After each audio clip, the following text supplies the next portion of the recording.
Por que vocês não podem mudar uma condição temporal por causa de uma situação psicológica? E o cara ganhou. Fallon Fox, primeiro macho mulher que pode bater em mulher e é aplaudido. Nunca ganhou uma luta, um machão. Do nada me sinto mulher. Aí colocou peito e bunda. E agora luta contra mulher. Nunca perdeu. E qualquer um que está aplaudindo lá estaria criticando a minha mensagem aqui, mas estão lá aplaudindo o lutador vencedora. É o caos que o século em que vivemos gera, porque essa geração não quer entregar o seu corpo.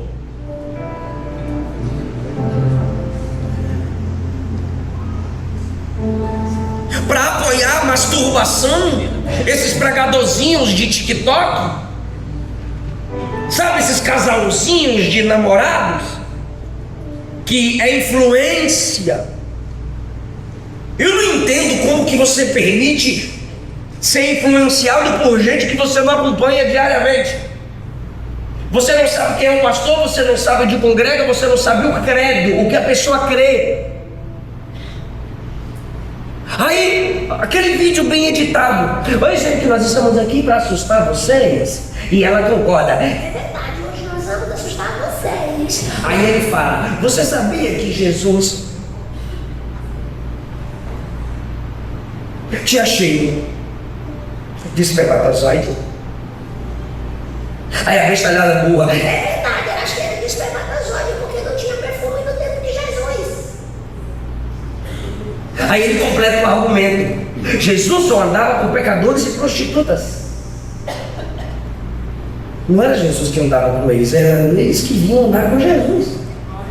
E toda vez que os pecadores vinham andar com Jesus, Jesus pregava arrependimento.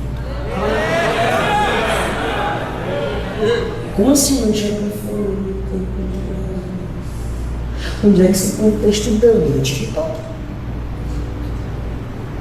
Porque desde quando Jesus nasceu, ele recebeu incenso, ouro e mirra. Aleluia. A mulher, quando foi adorar Jesus e foi criticada por Judas, ela adorou com o quê? Perfume. Quando Jesus foi sepultado, ele foi envolto em lençóis com ungüentos, perfumes. Se não havia perfume, qual necessidade teria de Paulo dizer que nós somos um concheiro? Mas são os influências da nossa geração, só para aprovar masturbação. E o argumento final é: não tenha medo se suas vestes se sujam, se sua mão fede a esperma. Ontem eu fui pregar no lugar e disseram: ah, pastor, a gente vai colocar você para pregar por último. Falei: tá bom. Aí eu sentei para ouvir uma influência e ele disse: Jesus não vai te julgar. A Luana já olhou para mim, eu falei: ah. Aí eu escutando, aí depois ele falou: fale para o seu irmão, você é igreja. Aí eu olhei para a Luana: tá. Rogo, irmãos, pelas misericórdias de Deus, que apresenteis o vosso corpo. Aleluia. Aleluia. Seu corpo é de Deus. Aleluia. É para a glória de Deus. Não é para andar se expondo. Moça, você expõe seu corpo para o seu marido quando você casa.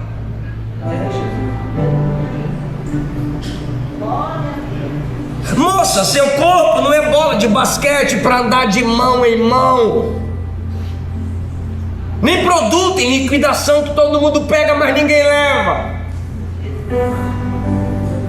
Meu filho, ninguém quer saber do seu bucho ou do seu tanquinho, nem de suas fotos de sunga fazendo propaganda enganosa.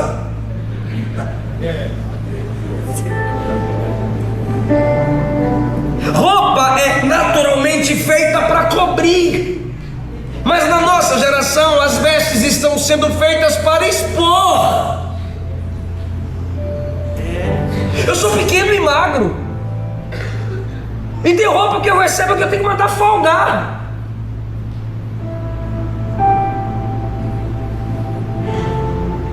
Porque a moda na nossa geração não é cobrir. A Bíblia diz que Deus fez vestes para Adão e Eva e os cobriu. Seu corpo não é para prostituição. Peça ao Espírito Santo que amarre o seu corpo no altar da santidade, como Abraão fez com Isaac.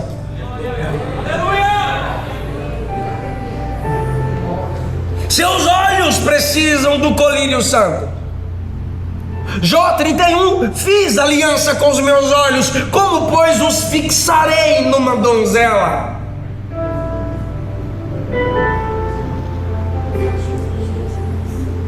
Se a moça conquista o rapaz pelo corpo que se expõe, logo ele é alguém que prefere um corpo que se expõe. Mas um dia então ele vai te trocar por outro corpo que se expõe, porque toda a pele murcha. Então, se hoje você se sente valorizada por expor, um dia você vai ser desprezada por outra que se expõe mais do que você.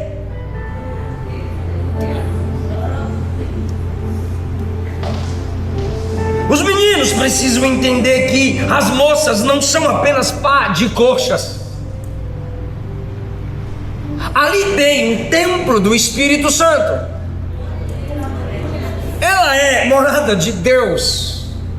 Há uma alma dentro desse corpo. Vocês que namoram precisam vigiar com toques excessivos, beijos além dos limites, que não eram nem para estar beijando, pois beijo é preliminar para a relação sexual. Eu estava no interior do Goiás pregando no congresso, e no final do culto um jovem se aproximou de mim e disse que me acompanha, que lê meus livros e ouve minhas pregações. Eu disse: que bênção, glória a Deus, aleluia, continua. Chegou uma moça do lado, ele disse: essa é minha namorada. Eu olhei para a cara dele, olhei para a cara dela e falei: vai casar quando? Eles nem responderam sobre o casamento. A mãe dela se intrometeu: casar não. Eu disse: a senhora é doida? Ela: como assim, pastor? Eu falei: então você permite sua filha namorar, mas não permite casar. Logo você está aprovando a prostituição, porque ela tem 15 anos, ele tem 18. Se não vai casar agora, por que a irmã deixou namorar? Aí tem que falar com o pai dela. Eu falei: para dizer que ela não casa, a senhora pode responder, mas para decidir quando vai casar é com o pai. Eu estresso, irmão, não dá para falar essas coisas para mim.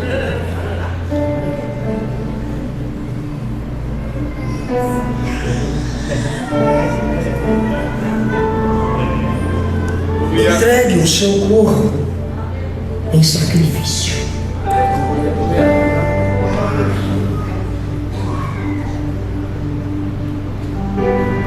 Tem que abrir mão do prazer mesmo.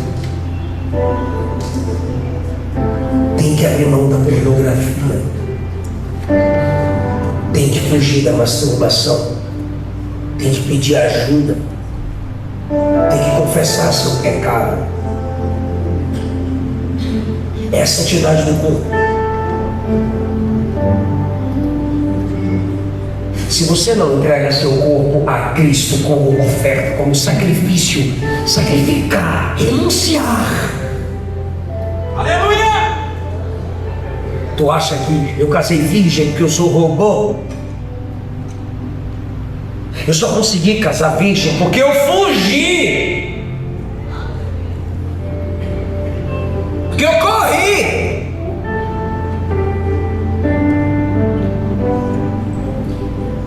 A Bíblia não diz para repreender o desejo sexual. A Bíblia manda fugir da imoralidade sexual.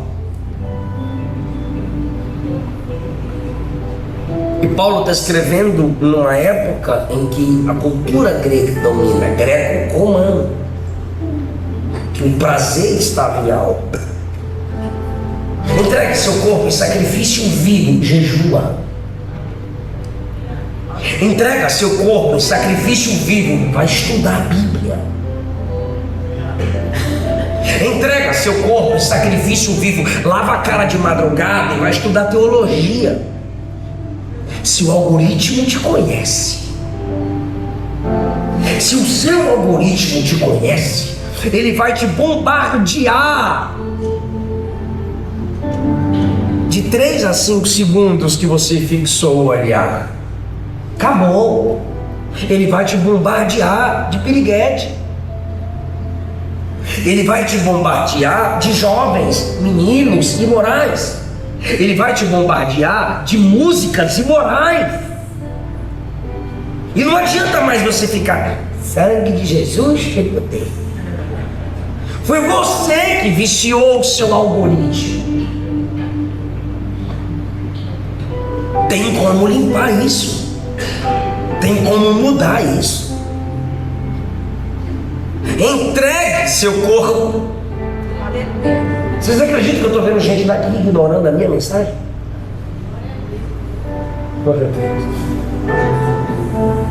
Está ignorando a minha pregação. Mas eu vou focar em quem está comigo. Porque às vezes dói, né? Tem que dar uma disfarçada. Apresente o vosso corpo por sacrifício. É porque no Antigo Testamento o sacrifício era entregue para ser morto. Mas Jesus está dizendo através de Paulo: você não precisa morrer, você não precisa suicidar porque você tem desejos. Você precisa controlar isso: jejum, oração, leitura, diálogo e às vezes até psicólogo, dependendo da criação que você teve, dependendo a que você foi exposta ou exposto. Entregue o seu corpo, sacrifício vivo, santo, agradável a Deus, que é o vosso culto racional. Diga racional. Paulo chama de culto o fato de eu entregar meu corpo. Em outras palavras, entreguem a vida cotidiana. O que? Dormir, comer, trabalhar, passear. Tudo isso você faz com o seu corpo.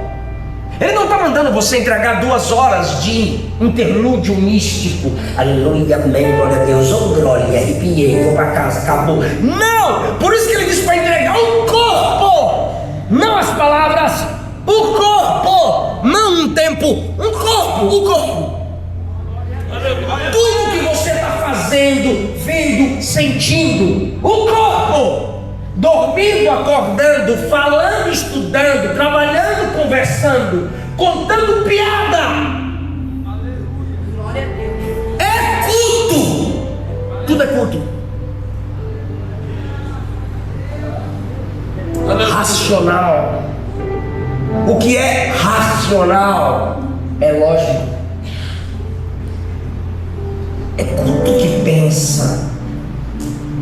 Tem gente que está me escutando, não sei se aqui ou nessa câmera aqui, que a preferência, eu sou pentecostal, mas a preferência, pregação, é já pegar o microfone, pega na mão e fala, vai baterista, aí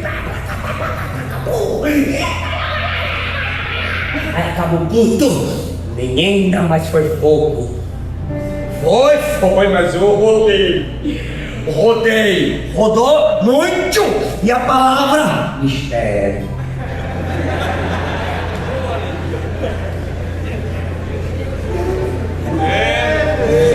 Aleluia! Glória a Deus! Eita Deus! Pensa. Não reflete. Não pergunta, não abre um texto, catarse,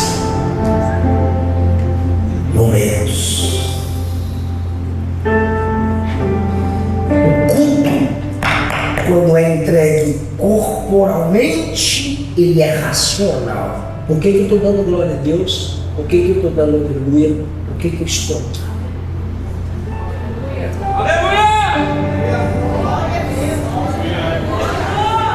Se você não entrega seu corpo, esse momento é inválido. Mas quando o seu corpo pertence a Ele, o levantar de mãos é o resultado de uma vida que já foi entregue. O ajoelhar-se é o resultado de uma vida que já foi entregue. E Jesus diz através da palavra: eu deixei minhas mãos serem pregadas, eu deixei os meus pés serem pregados, eu deixei o meu corpo ser dilacerado para salvar o teu corpo. Por isso que seu corpo precisa ser entregue só como gratidão. Porque o Pai fez o corpo, o Filho veio no corpo, derramou sangue pelo seu corpo, e o Espírito Santo santifica o seu corpo.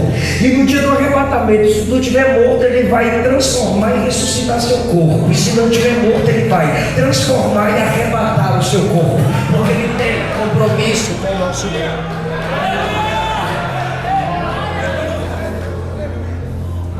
Entregue o seu corpo para Deus, cuidando dele. Entregue o seu corpo para Deus, controlando sua alimentação. Entregue seu corpo para Deus, se esforçando no exercício físico. Pergunta para mim por quê? Por que você precisa cantar mais? Pregar mais? Cuidar de gente? Tu tá virando personal trainer, pra quê?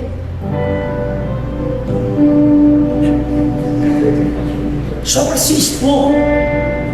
Não. O cuidado do crente com o corpo é para fazer com mais disposição a obra de Deus. Aleluia. Estranho já não cuidava do seu corpo. Morreu cedo o príncipe dos pregadores. John Wesley cuidava do seu corpo, viveu tudo que Spurgeon viveu. É para você servir mais.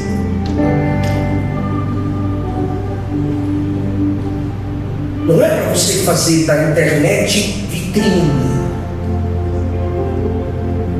Eu conheço gente que literalmente deixou de pregar, deixou de fazer missões ao começar a academia.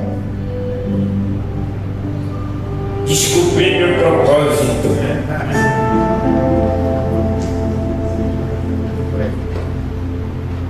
É que a crise não faz a pessoa, ela revela. Paulo disse que o exercício físico pouco se aproveita. Ele não disse para nada. Ele disse que comparado à eternidade, pouco se aproveita. Esse pouco, comparado à eternidade, vale muito. Jesus curou minha esposa de um caroço no seio. Aí surgiu outro do outro lado. Ela começou a mesma campanha. Ele vai me curar, ele vai me curar, ele vai me curar. 1 ano. Ele vai me curar, ele vai me curar. 2 anos. Ele vai me curar, ele vai me curar. 3 anos o caroço aumentou. Falei, ele não vai te curar não, tem que arrancar. Não, mas ele curou, mas esse ele não curou, bora pro médico. Você não tem fé? Não, eu tenho fé que o mesmo Deus que curou no outro, primeiro caroço, deu sabedoria ao médico para remover esse. Fé não anula a responsabilidade. Toda providência é divina, ainda que não seja milagrosa. Tudo vem dele. Arrancou. Já tem 6 anos que não surge nenhum, cara.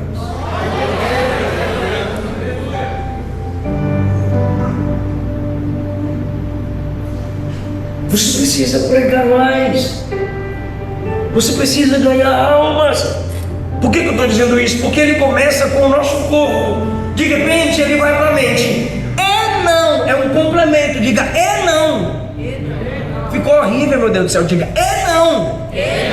Ficou lindo. E não vos conformeis com este século, com este mundo, mas transformai-vos pela renovação da vossa mente. Agora ele vem para a mente. Não se conforme com esse século que não está nem aí para o corpo. Se está aí para o corpo é só para imoralidade sexual e para se expor. É o que ele está dizendo. Não se entreguem tanto à geração que você vive. Não é para se isolar e para o monastério. É não se entregar tanto, é não assumir a forma dele, mas é se transformar por uma mente que se renova. E como é que eu renovo a minha mente? Está aí no 3. Porque, olha a continuidade do texto, gente. Entregue seu corpo e não se conforme com esse século. Cuide de seu corpo diferente do jeito que o mundo se cuida. Aí ele diz: renove sua mente, pois só renovando a mente é que você gera a transformação em si. E como é que eu renovo a minha mente, Paulo?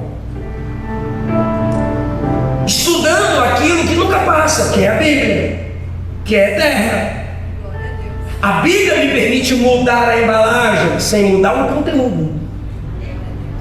Posso mudar o método sem mudar a mensagem.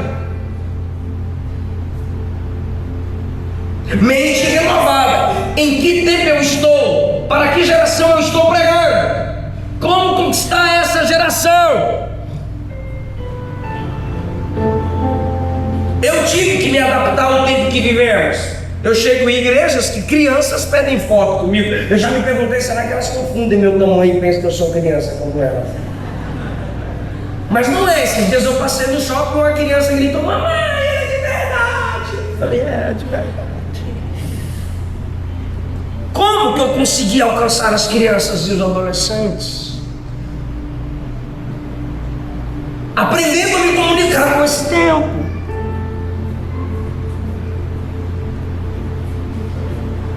Jesus, em Atos 1, disse aos discípulos: vocês vão pregar em Jerusalém, Judéia, Samaria, até os confins da terra.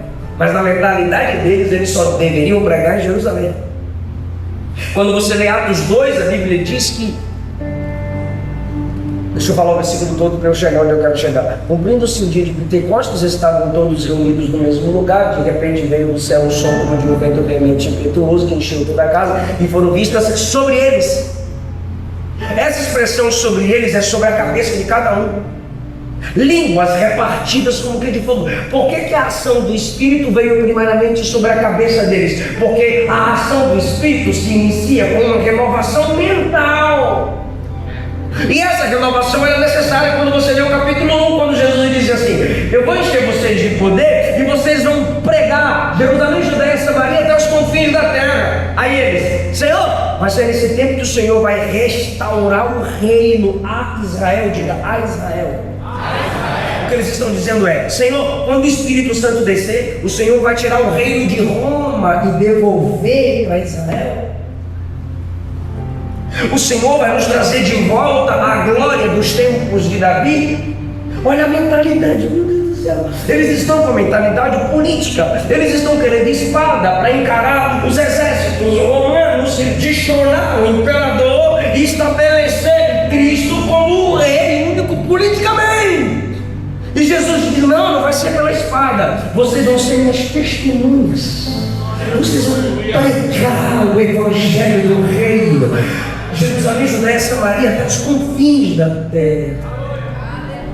Aí o Espírito Santo vem em Atos 2 com chamas vistas sobre a cabeça de cada um, indicando na renovação mental. Mas olha o processo, por favor, olha o processo. Atos 3, onde Pedro prega? Jerusalém. Atos 4, onde Pedro e João pregam? Jerusalém. Atos 5, onde Pedro prega? Jerusalém. Atos 6, onde Estevão e a igreja está pregando? Jerusalém. Atos 7, pregação de Estevão? Jerusalém.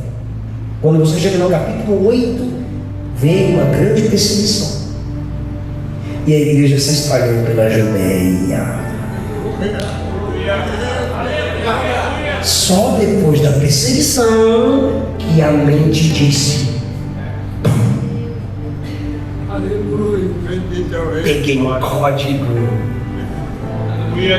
Peguei a senha.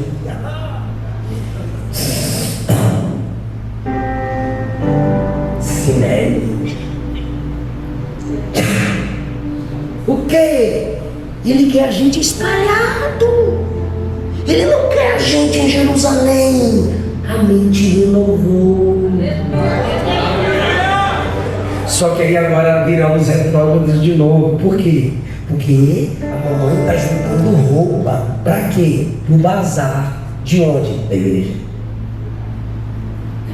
A irmã está ensaiando com o frasco do desodorante. Quem é esse? Aí chega um maninho perturbado.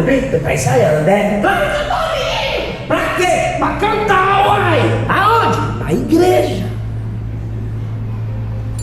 E o irmão está lendo Bíblia, o pai está lendo Bíblia, comentários bíblicos, pegou os meus livros, abriu, eu creio pela fé, pegou meus livros, abriu, está anotando, pesquisando. Estudando a Bíblia, meu pé, sim, para pregar. Aonde? Na igreja. E o cara está no quarto até 4 horas da manhã na guitarra. O outro está no baixo. O outro está na bateria. E o outro no teclado.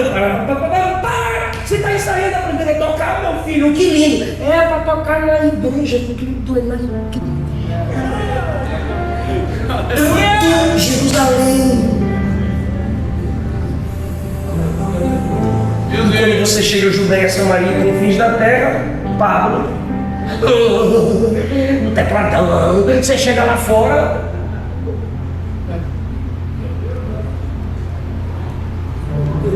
Aleluia. Glória a Jesus. Guitarra. E a gente? E a gente? Deus me livre. Que música feia. Que música feia. Faz uma bonita. O cara tá lá com aquela voz esquisita. Seu amor me pegou. Mas tá na rede social. Quando eu vou na sua rede social,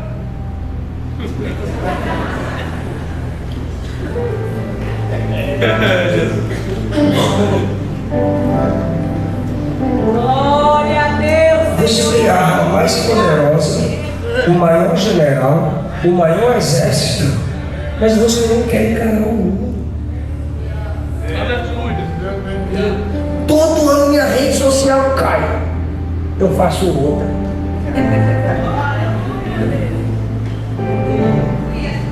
Porque se eles podem falar contra nós, por que a gente não pode falar contra os pecados deles? Você precisa de uma renovação mental.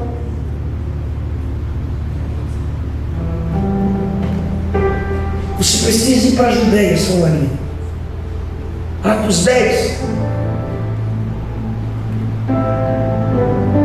Pedro foi orar e desceu um lençol cheio de animais que judeu não come.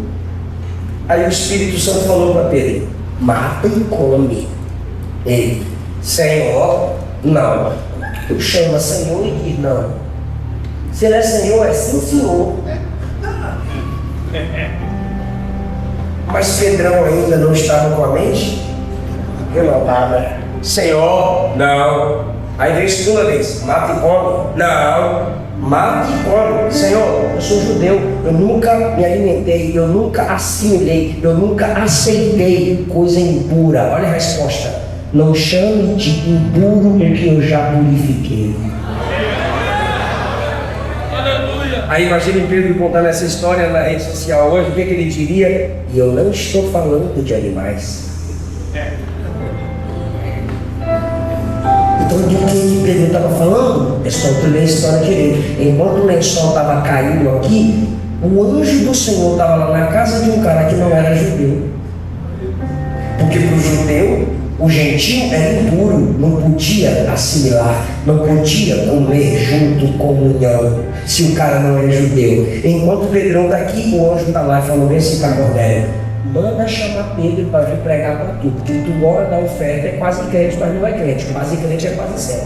Então manda chamar o pastor Pedro para pregar para tu, porque só se Pedro pregar para tu é que tu vai se converter. Manda chamar Pedrão. Enquanto os caras estão vindo buscar Pedrão, o Espírito Santo está mostrando para Pedro que ele não pode chamar de impuro o que Deus já purificou. Ele não pode chamar de endurecido o que Deus já quebrantou. Ele não pode chamar de excluído o que Deus já quer aproximar. E quando ele está rejeitando aqui, os servos de Cornélio estão chegando. Quando o lençol sobe pela última vez, alguém bate na porta.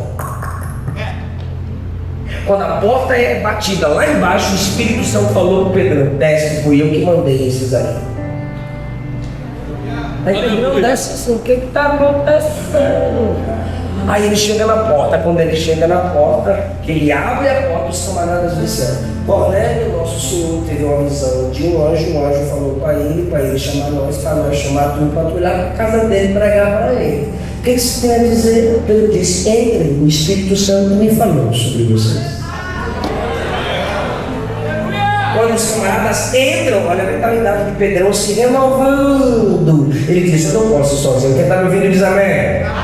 Eu não posso ir sozinho. Ele chama alguns irmãos judeus para irem com ele, para ele não apanhar sozinho. Aí, irmão, ele vai com esses irmãos. Quando chega na casa de Cornélio tem a mentalidade dos católicos romanos, caiu de joelho perante Pedro. Quando ele caiu de joelho perante Pedro já tinha a mente renovada. Pedro não tinha a mente dos católicos romanos. Pedro não é papa.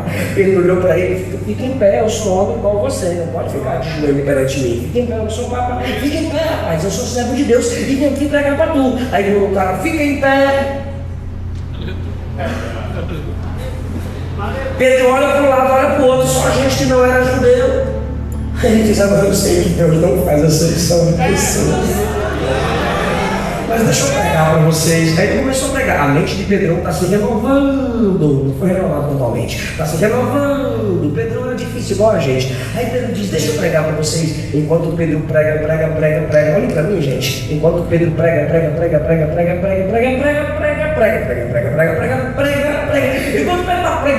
pregando. Introdução, exposição, aplicação, ilustração. Quando ele não chega na conclusão, o Espírito Santo diz: já chega. O Espírito Santo interrompeu a pregação de Pedro. E antes que ele fizesse o apelo, o Espírito Santo desceu e batizou todo mundo. Faz todo mundo falar em língua.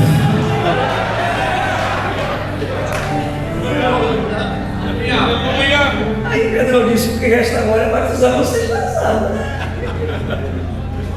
A mente de Pedro estava sendo renovada. Porque depois dali, ele ainda começou a evitar que eu não era judeu. Aí chega em Gálatas 2, Pedro e Paulo exorta ele publicamente: hipócrita.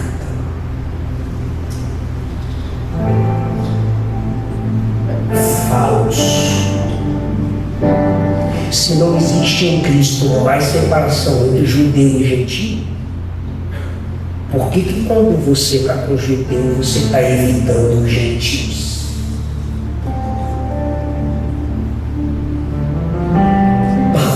Pregador do amor. E se Pedro não tivesse a mente renovada, ele ia guardar mágoa de Paulo. Paulo envergonhou eu, Paulo expôs eu, Paulo chamou a atenção de eu, Paulo quer ser melhor que eu. Esses canezinhos, bebê que pensa que Jesus é papai e que igreja é aniversário. Paulo confrontou eu, era para ser só eu e ele, mas não, Pedro amadureceu também, porque se Pedro fosse um mente de antes, olha, eu sou crente, mas minha espada não.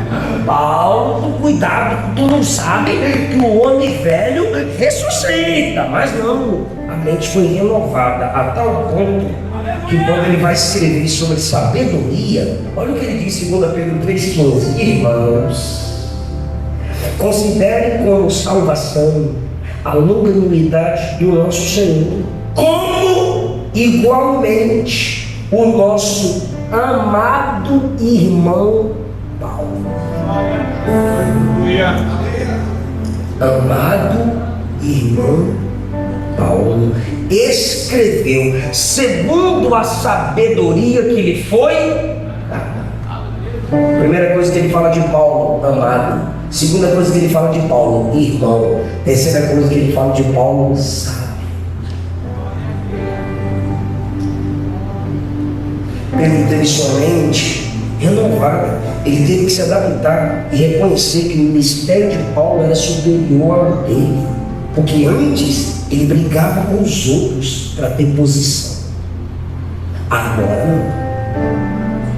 Olha o contexto que Paulo vai entrar e eu caminho para a conclusão aqui em Romanos 12. Eu usei esse exemplo de renovação da mente em Atos até Pedro e Paulo, para a gente lembrar do versículo 3. Pela graça que me foi dada, digo a cada um dentre vós que não pense de si mesmo além do que convém.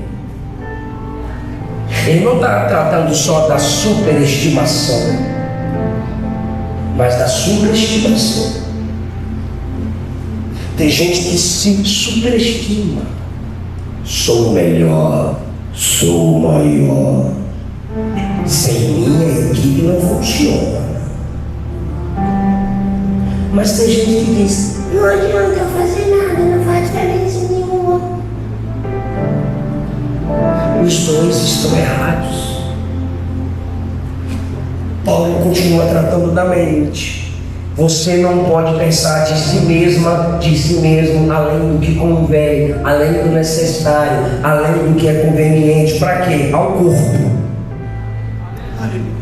Ele está me mandando pensar na igreja. Assim como num só corpo, opa, já mudou o corpo. O primeiro corpo é o individual, o segundo corpo é o coletivo. Ele está mandando você aprender a pensar e buscar renovação mental através da palavra para cuidar de sua igreja, para ser bênção na sua igreja local. Ninguém pense de si além do que convém, porque seus pensamentos vão atrapalhar a sua igreja. Eu não canto, eu não prego, eu não faço, eu não presto para nada. Eu sei, tu quer disfarçar sua preguiça, tu quer disfarçar sua covardia. Ninguém olha para mim, ninguém gosta de mim. Eu sou ruim, quer ver? Eu acho que eu estou com um complexo de inferioridade. Não, tu é inferior mesmo. Se não fosse a graça, seria eu. Se não fosse a graça, seria você. Pobre, cego, miserável, nu. Mas se você foi salva, ninguém é tão cheio que tenha tudo, e ninguém é tão vazio que não tenha nada. Cada crente aqui tem uma porção de Deus. Por isso que ele diz: a cada um dentre vós, cada um, menino, menina, homem, mulher, macho, fêmea, casado, solteiro, nenhum de vocês aqui que está me escutando pode pensar de si além ou aquém do que a Bíblia permite. Antes, pense com moderação, segundo a medida da fé. Agora, que Deus repartiu a O texto está dizendo que Deus deu uma medida para cada um. Vou repetir que eu vi um glória a Deus e um amém. Deus repartiu uma medida com cada um, meu Deus do céu. Se você não crê nisso, você está chamando a Bíblia de mentirosa, ateia, ateu. Você é um ateu prático, porque você diz crer na Bíblia, mas não faz nada na igreja. Aleluia. Você diz crer na Bíblia, mas diz que não tem dom nenhum. Ateia, ateu. Ateísmo prático. Você chega na igreja, canta, cantor, prega, pregador, e daqui a pouco para casa eu vou. Vaza! Vai assistir Copa. Aleluia. Vaza! Você não vai fazer falta, você vai fazer um favor. Porque quem nada acrescenta, tudo suga. Pastor não pode falar isso. Eu não sou daqui mesmo.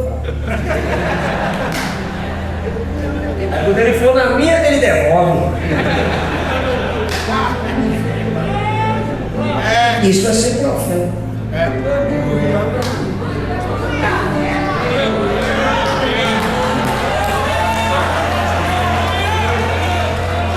E se te desagradou, a carapuça serviu. Papai só corrige o filho.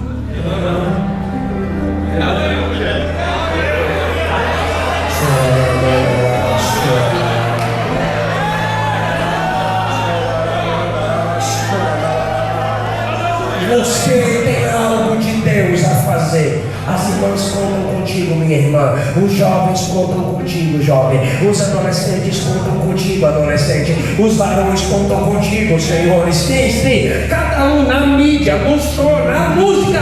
Cada um tem algo da parte de Deus. Canta, toca, evangeliza, prega, estuda, vem para entender.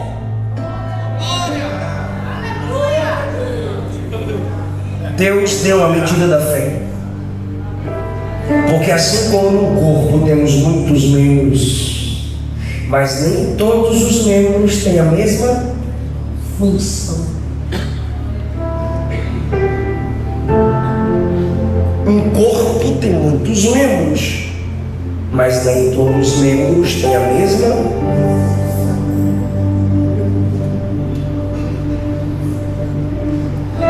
Todos precisam funcionar em seu devido lugar e tempo.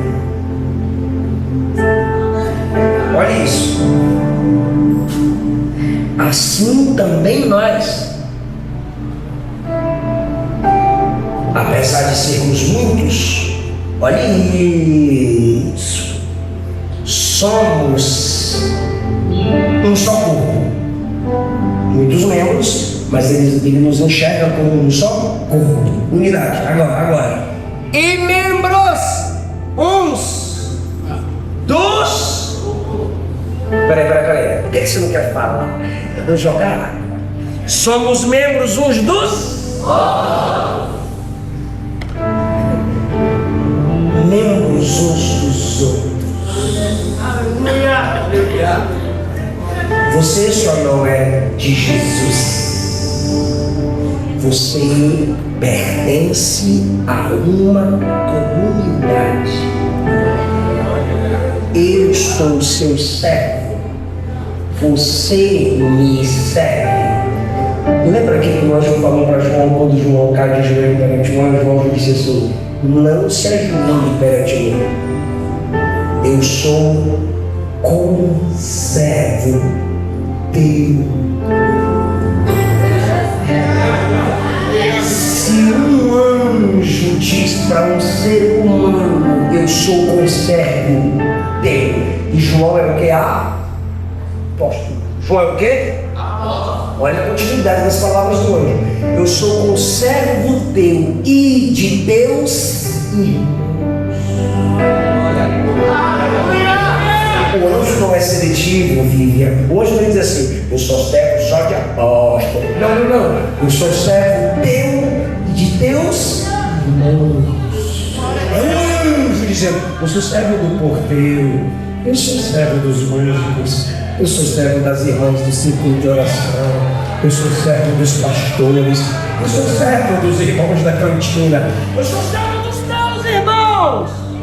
Somos membros uns dos outros. Se eu não fosse servo de vocês, eu não precisaria estudar para estar pregando aqui. E se vocês não quisessem me servir, vocês não estariam sentados me escutando. Simplesmente inclinariam as costas. Gente, coloque isso na sua cabeça. Ser igreja é uma comunidade. Você não é igreja. Nós reunidos somos. E na igreja somos membros uns dos outros. Por que essas duas meninas chegaram aqui e cantaram outra música? Não, a gente vai cantar uma música que o povo sabe cantar. Então a equipe de louvor precisa projetar antes. Vamos cantar o que jovens cantam e o que varões, senhores e senhoras cantam. Existem equipes de louvor que só cantam o que adolescente e jovem canta. O povo vai estar cantando 5 anos. Porque só canta o que adolescente canta. A gente precisa pensar na comunhão, porque somos membros uns dos. Aleluia.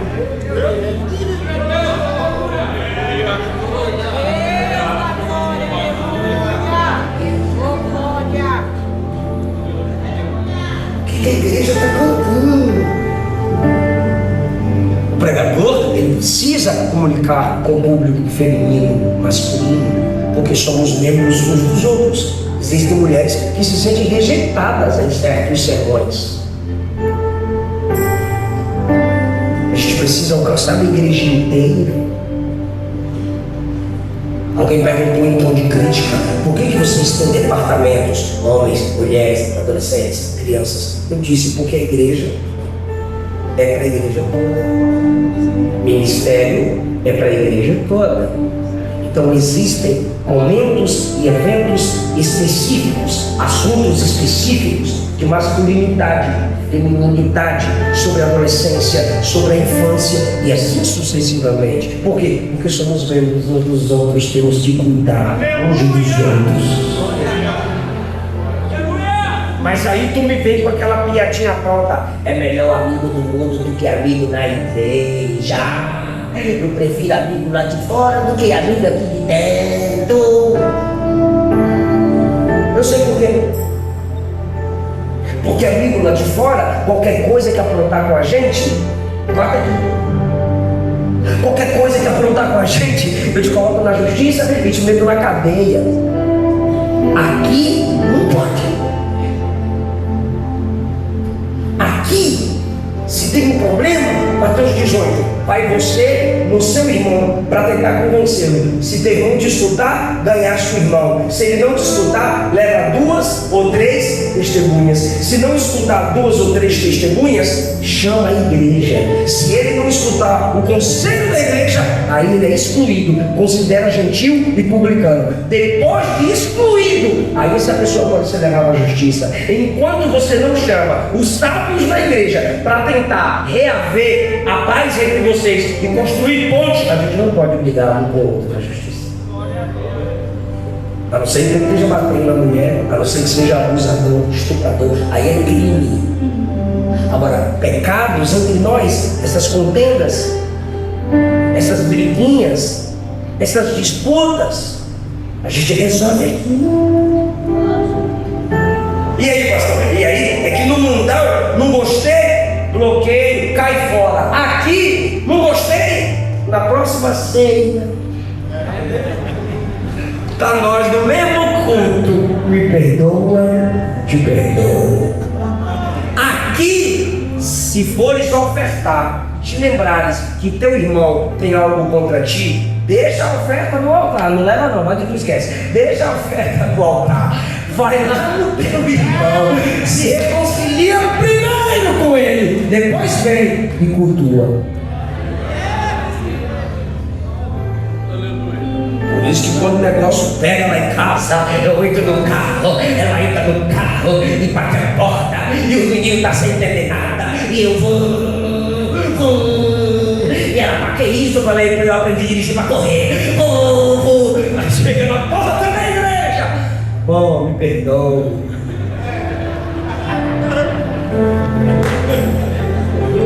Se ela não pedir, eu tenho que pedir 99,99 que ele pega escrever.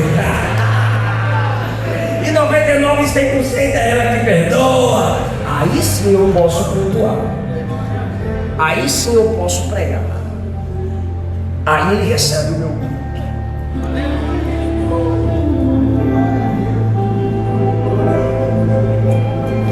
Somos membros uns dos outros, mas nem todos têm a mesma função.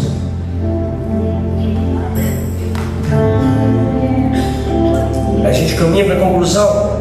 Como que a gente controla a mente sem ficar pensando além de nós mesmos? É só você descobrir o seu dom. E o que é um dom? Deixa eu falar com facilidade.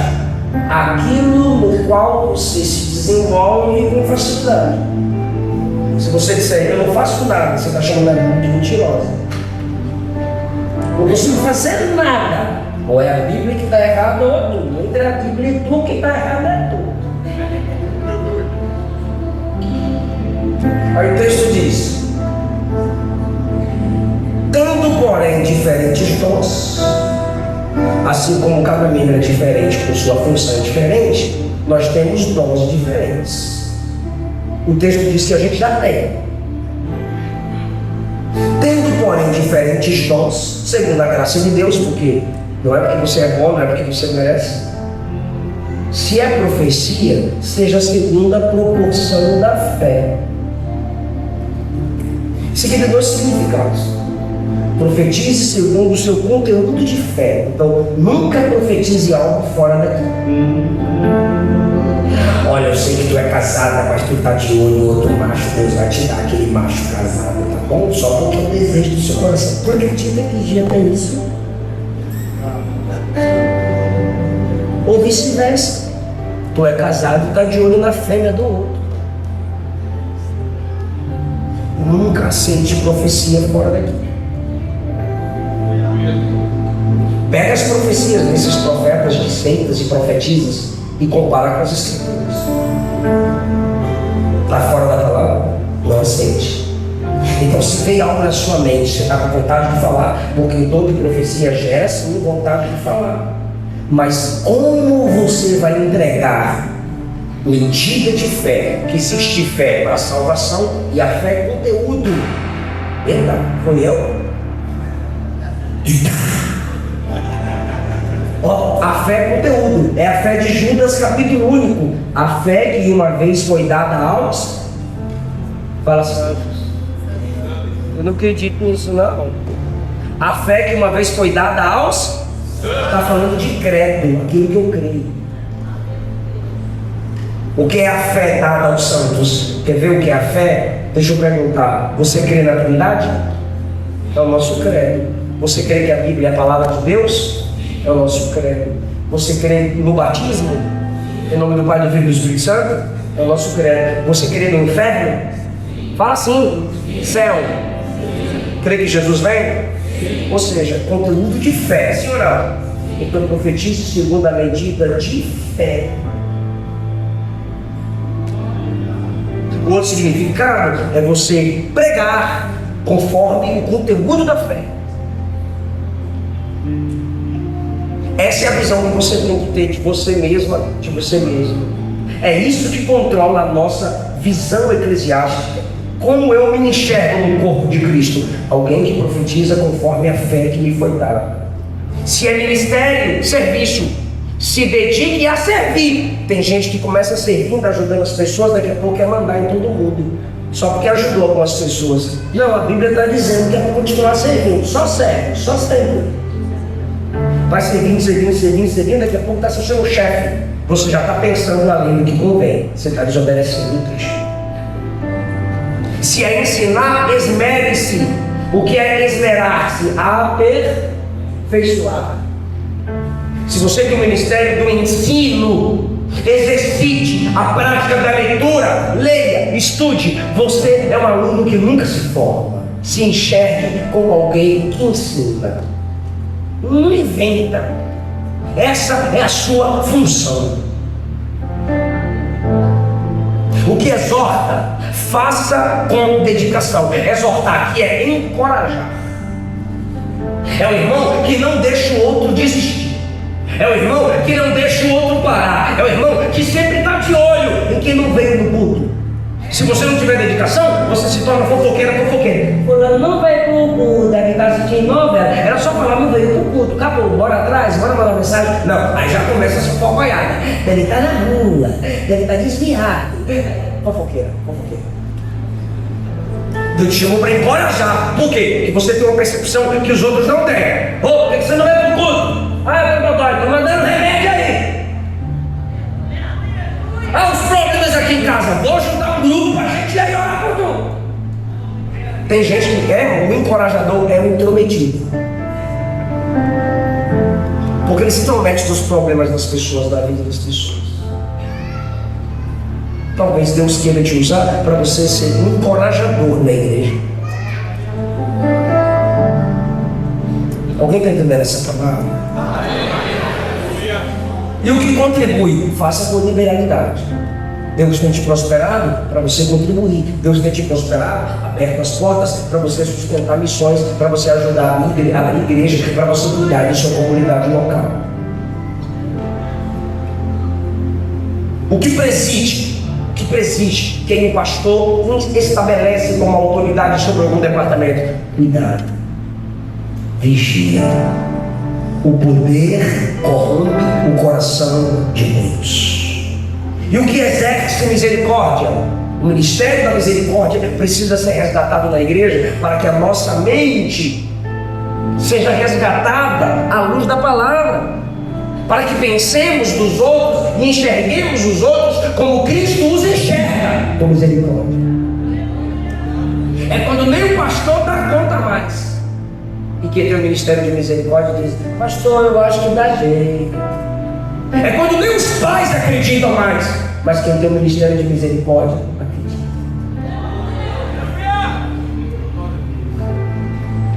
Está tudo na Bíblia. E a Bíblia está dizendo que cada um de vocês aqui tem esses dons. Fique em pé.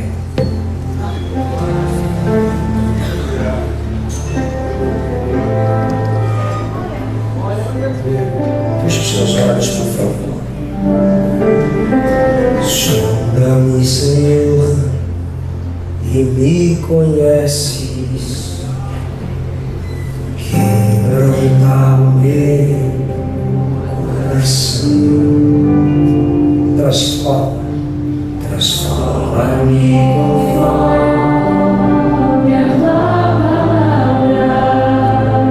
Ore isso, igreja. Se ache.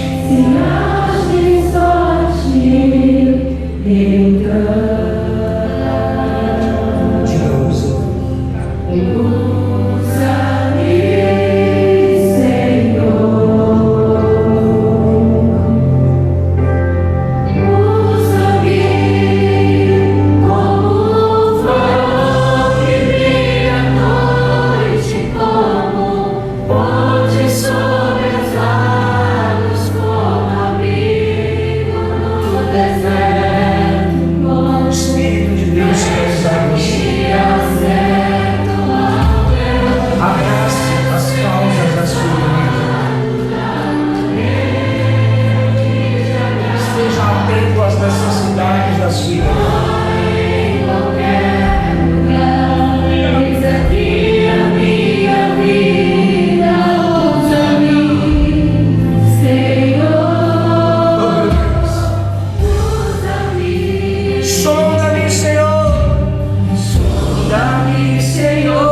Senhor vai tomar os seus lábios.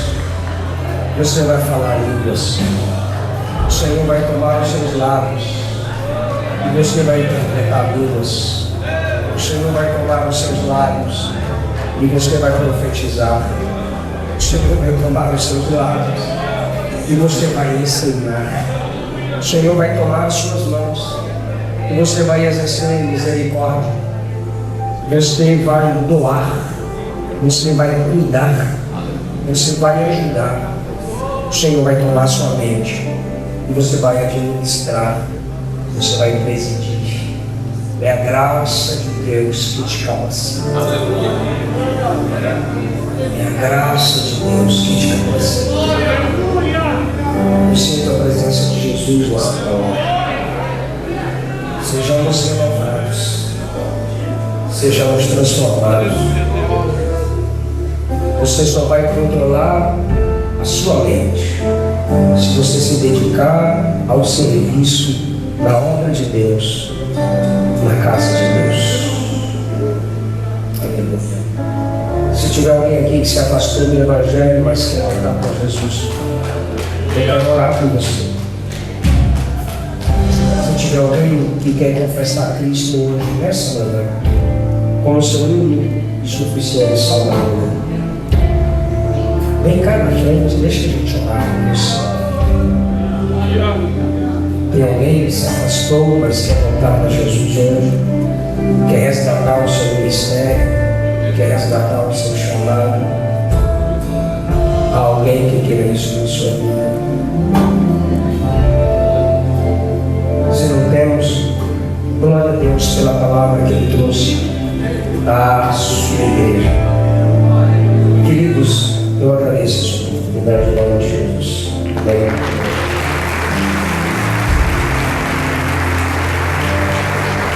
Aleluia. Aleluia. Senhor, ouviu a voz de Deus aqui nessa manhã. Vale glória a Deus, vale aleluia. Aleluia. Os irmãos podem tomar o seu assento, nós já vamos terminar. Antes de agradecer, avisar aos irmãos, nós temos uma cantina aqui na rua. À minha esquerda, nós fechamos a rua. Passe lá, viu? Não vai fazer almoço agora, passe ali, abençoe a nossa cantina. Tem um lanche lá de linguiça maravilhoso. Os irmãos passem ali e nos ajudem. O pastor Eliseu pediu para estar avisando os irmãos que forem adquirir os livros, cada um custa R$50. Vai estar lá também, lá do lado de fora, para poder abençoar o ministério do pastor e também acrescentar ao conhecimento, ao ministério dos irmãos. Vamos agradecer a Deus pela oportunidade, agradecer ao pastor Edmilson, a missionária Elane, que são nossos pastores. Tudo que aconteceu aqui é fruto de muitas orações do Senhor, que vem sendo feita durante esses anos, as campanhas, e nós somos fruto do trabalho que o Senhor tem feito através da vida do Senhor, que é o nosso pastor. Deus abençoe, gratidão a toda a diretoria que esteve aqui os 3 dias conosco, né? Ficamos aqui na sexta, no sábado. Agradecer a Deus pela vida da Almática aqui hoje na pessoa da Vivian. Agradecer ao pastor Fábio, né? Louvar a Deus que está aqui. Todos os irmãos que vieram, nós dirigentes que vieram aqui esses dias, o Alan, os líderes de setor também.